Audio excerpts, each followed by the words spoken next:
Bismillahirrahmanirrahim. Assalamualaikum warahmatullahi wabarakatuh. Saya Desi Nur Anggraini dari Prodi KPI semester 2 akan menjelaskan mengenai teori postmodernisme. Teori postmodern atau postmodernisme merupakan sebuah gerakan intelektual yang lahir sebagai respon terhadap beberapa tema yang dikemukakan oleh kaum modern atau modernis yang diartikulasikan pertama kali selama masa pencerahan.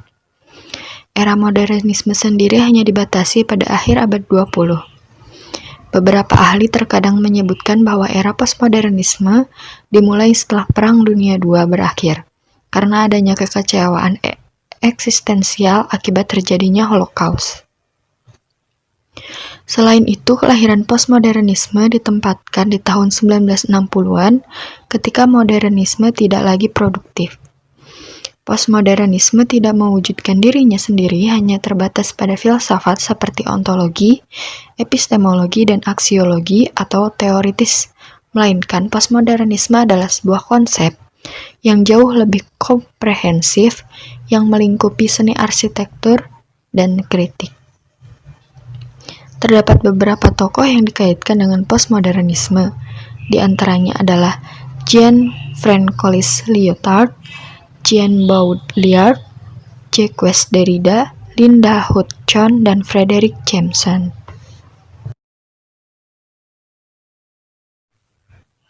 Pengertian postmodernisme. Kata postmodern berasal dari kata depan post dan kata akhiran modern. Secara etimologis, postmodern merujuk pada sebuah kehidupan modernisme. Secara filsafat, istilah postmodern merujuk pada dua hal, yaitu ketidakpercayaan tentang metanaratif dan akhir sejarah.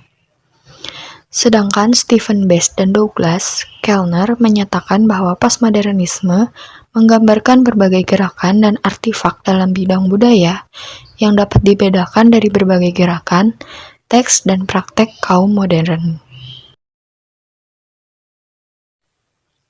Ciri-ciri postmodernisme secara umum.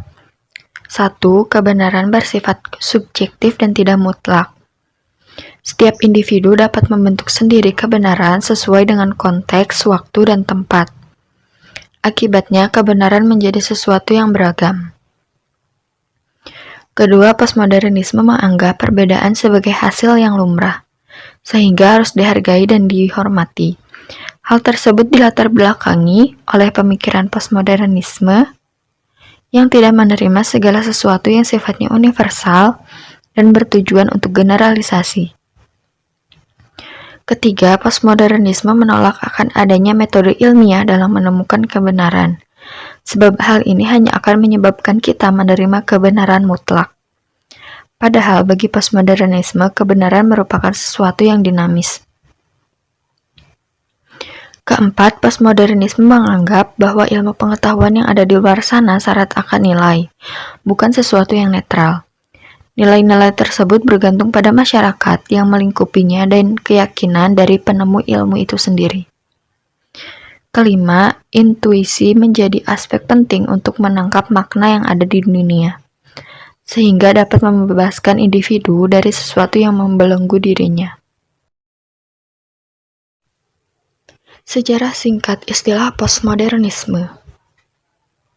Istilah postmodern pertama kali digunakan pada kisaran tahun 1870-an oleh John Watkins Chapman, seorang pelukis berkebangsaan Inggris, guna merujuk pada lukisan postmodern, yakni gaya melukis yang jauh lebih megah daripada lukisan impresionis Prancis. Kemudian pada tahun 1917, istilah postmodern muncul dalam sebuah buku berjudul Die Krisis der Europäischen Kultur karya Rudolf Penwitz untuk menggambarkan nihilisme dan jatuhnya nilai-nilai budaya Eropa kontemporer. Selanjutnya, pada tahun 1934, Federico de Onís menggunakan kata postmodernisme sebagai reaksi melawan puisi kaum modernis. Tahun 1939, sejarawan Inggris yang bernama Arnold Toynbee mengadopsi istilah postmodernisme dengan arti yang sama sekali berbeda, yaitu akhir dari tatanan borjuis barat dan modern dalam periode 2 atau 3 abad berakhir. Kemudian pada tahun 1945, sejarawan seni Australia yang bernama Bernard Smith mengemukakan istilah postmodernisme untuk memberi kesan adanya gerakan realisme sosial dalam melukis yang melampaui abstraksi. Selanjutnya, pada tahun 1950 di Amerika, Charles Olson menggunakan istilah postmodern dalam puisi. Dan baru pada 1960-an dan 1970-an, istilah ini lebih dipopulerkan oleh teoretikus seperti Leslie Fielder dan Lab Hassan. Makna postmodernisme. Postmodernisme memiliki dua makna. Yang pertama, postmodernisme sebagai reaksi terhadap modernisme estetis. Postmodernisme sebagai reaksi terhadap modernisme estetis muncul segera setelah Perang Dunia II dan masih mengusung sebagian fitur estetika modernisme abad 20. Sebagian ahli berpendapat bahwa postmodernisme pada dasarnya adalah kelanjutan dari modernisme dan bukan merupakan gerakan yang terpisah. Namun terdapat perbedaan mendasar yang harus dipahami, yaitu bahwa modernisme estetis menghadirkan fragmentasi atau sesuatu yang harus dikeluhkan. Sementara postmodernisme menghadirkan perayaan atau sesuatu yang harus dirayakan.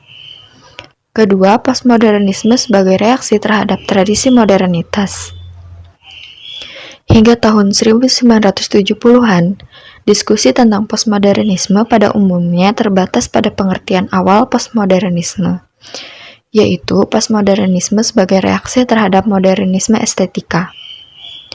Pada tahun 1980, Jürgen Habermas melalui ceramah yang bertajuk Modernity and Unfinished Project telah membantu membawa perubahan dalam diskusi postmodernisme dalam pengertian awal terhadap postmodernisme dalam pengertian kedua, yaitu postmodernisme sebagai reaksi terhadap tradisi modernitas atau postmodernitas. Para postmodernitas tersebut berpendapat bahwa tradisi modernitas era pencerahan sedang berada dalam krisis karena munculnya masalah seperti keterasingan dan eksploitasi dalam tradisi modernitas. Ketika Habermas mencoba untuk membela modernitas sebagai proyek yang belum selesai, seharusnya kita tidak meninggalkannya melainkan mendorong orang-orang yang mendukung postmodernitas untuk beraksi. Sejak saat itu, titik berat postmodernitas sebagai aspek postmodernisme yang lebih penting terus mengalami pembahasan di berbagai literatur. Kaitan antara dua makna postmodernisme. Jika menilik pada dua makna postmodernisme yang telah dikemukakan, maka dapat dikatakan bahwa kedua makna tersebut merupakan bentuk reaksi terhadap dua aspek modernisme yang berbeda. Namun sejatinya, kedua makna tersebut bersifat koheren dan tidak terpisah meskipun keduanya menggambarkan dua bentuk reaksi yang berbeda terhadap dua faset modernisme. Dilihat dari segi waktu, kedua makna postmodernisme tersebut dimulai setelah berkecamuknya Perang Dunia II. Keduanya sepakat dalam berbagai hal dan berinteraksi. Salah satu contoh interaksi adalah referensi yang dibuat oleh Foucault dan Derrida untuk eksperimen yang dilakukan oleh artis Belgia bernama René Magritte dengan signification. Atas saran Magritte, mereka memberikan pemahaman aspiratif bahwa betapapun realistisnya seniman dapat menggambarkan suatu item. Verisimilitude adalah tetap merupakan sebuah strategi artistik, yaitu hanya representasi dari suatu benda dan bukan benda itu sendiri. Interaksi di antara kedua makna postmodernisme tersebut menghasilkan sebuah konvergensi dari keduanya. Sekian yang dapat saya sampaikan. Mohon maaf bila terjadi banyak kesalahan. Wassalamualaikum warahmatullahi wabarakatuh.